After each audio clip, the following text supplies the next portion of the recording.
नमस्कार, मैं प्रियंका और आप देख रहे हैं सबले बढ़िया। आइए नजर डालते हैं आज के मुख्य खबरों पर। मुख्यमंत्री भूपेश बघेल ने स्वतंत्रता संग्राम सेनानी और साहित्यकार डॉक्टर खूबचंद बघेल की जयंती पर उन्हें नमन किया। मुख्यमंत्री ने डॉक्टर खूबचंद बघेल के योगदान को याद करते हुए कहा कि खूबचंद जी ने अपना पूरा जीवन छत्तीसगढ़ के हित चिंतन में लगा दिया।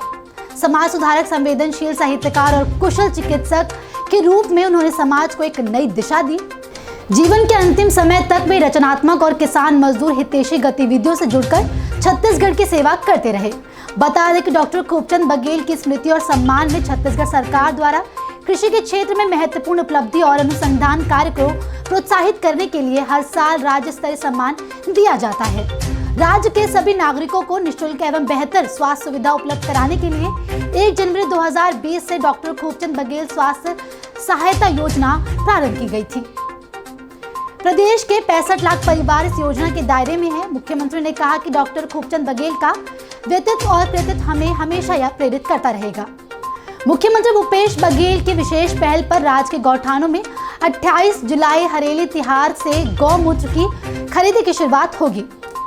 प्रथम चरण में प्रत्येक जिले के 2 चयनित स्वावलंबी गौठानों में गौमूत्र की खरीद की जाएगी। बता दें कि कृषि विकास और किसान कल्याण तथा जैव प्रौद्योगिकी विभाग छत्तीसगढ़ शासन द्वारा राज्य में गौमूत्र के ये न्यूनतम राशि 4 रुपए प्रति लीटर प्रस्तावित की गई है।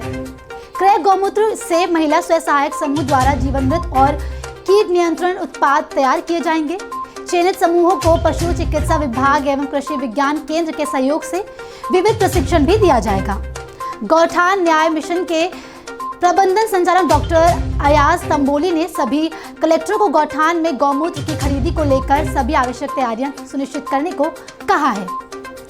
देश के 16वें राष्ट्रपति के निर्वाचन के लिए बीते सोमवार विधानसभा भवन में बनाए गए मतदान केंद्र में मुख्यमंत्री भूपेश बघेल, विधानसभा अध्यक्ष डॉक्टर चरणदास महंत तथा नेता प्रतिपक्ष धर्मलाल कौशिक सहित सभी 90 विधायकों ने वोट डाले। मतदान सुबह 10 बजे शुरू हुआ।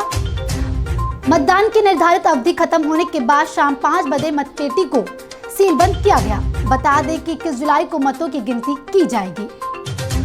बीते सोमवार को आयोजित न्यूज 18 का कार्यक्रम राइजिंग छत्तीसगढ़ में मुख्यमंत्री भूपेश बघेल शामिल हुए। कार्यक्रम में मुख्यमंत्री ने कहा कि जो मॉडल हम छत्तीसगढ़ में लाए हैं वो मॉडल लोगों की जेब में पैसा डालने वाला मॉडल है। कार्यक्रम में मुख्यमंत्री से परिचर्चा के दौरान छत्तीसगढ़ के विकास मॉडल से लेकर उनके व्यक्तिगत जीवन तक के अनेक सवाल पूछे गए, जिनका मुख्यमंत्री भूपेश बघेल ने जवाब दिया। बता दें कि परिचर्चा की शुरुआत में बदलते छत्तीसगढ़ की तस्वीर पर आधारित एक डॉक्यूमेंट्री फिल्म दिखाई गई। कार्यक्रम राइजिंग छत्तीसगढ़ के दौरान गढ़त है नवा छत्तीसगढ़ सत्र के दौरान छत्तीसगढ़ से परिचर्चा के सवालों की शुरुआत नया छत्तीसगढ़ मॉडल को लेकर हुई। वहीं गोधन न्याय योजना को लेकर हुए सवाल पर मुख्यमंत्री ने कहा कि आवारा मवेशी पूरे देश में बड़ी समस्या है। छत्तीसगढ़ में वर्तमान सरकार ने समस्या को समझा और अनेक आयामों पर सोचते हुए इस पर काम किया। अब मवेशी घरों में बांध कर रखे जा रहे हैं। स्वामी आत्मानंद स्कूल की अवधारणा पर हुए सवाल पर मुख्यमंत्री ने कहा कि स्वामी आत्मानंद स्कूल में बच्चे को पढ़ाने के लिए पालकों में होड़ है। कार्यक्रम में बेंगलुरु के युवा आर्टिस्ट विशाल नायक ने 6 मिनट के भीतर मुख्यमंत्री भूपेश बघेल का पोर्ट्रेट बनाया। कार्यक्रम के दौरान मुख्यमंत्री ने नन्ही कलाकार आरू साहू के साथ सुर में सुर मिलाए। उन्होंने लयबद्ध तरीके से पूरे सुर के साथ चना के दार राजा गीत गाया। न्यूज 18 के कार्यक्रम राइजिंग छत्तीसगढ़ के दौरान मुख्यमंत्री भूपेश बघेल ने नन्ही कलाकार सहदेव दिरदो और आरू साहू की प्रतिभा को सराहते हुए तारीफ की। साथ ही राउत नाचा के कलाकारों के साथ मुख्यमंत्री ने भी उन्हीं के अंदाज में दोहे बोले और कलाकारों को उत्साहवर्धन किया। मुख्यमंत्री भूपेश बघेल द्वारा राज्य में हरेली त्योहार को परंपरागत रूप से मनाए जाने के संबंध में सचिव स्कूल शिक्षा डॉक्टर एस भारतीदासन ने सभी कलेक्टरों और जिला शिक्षा अधिकारी को विस्तृत दिशा निर्देश जारी किए हैं। विद्यार्थियों के मत गेड़ी नृत्य प्रतियोगिता होगी। प्रतियोगिता में प्रथम, द्वितीय और तृतीय स्थान प्राप्त करने वाले प्रतिभागियों को विशेष तौर पर स्थानीय जनप्रतिनिधियों और कृषि के क्षेत्र में उल्लेखनीय भूमिका निभाने वाले प्रगतिशील कृषक प्रतिनिधियों के हाथों पुरस्कार के साथ प्रशंसा पत्र भी प्रदान किया जाएगा। अभी के लिए इतना ही। जल्द लौटते हैं दूसरी खबरों के साथ। तब तक बने रहें सबले बढ़िया के साथ।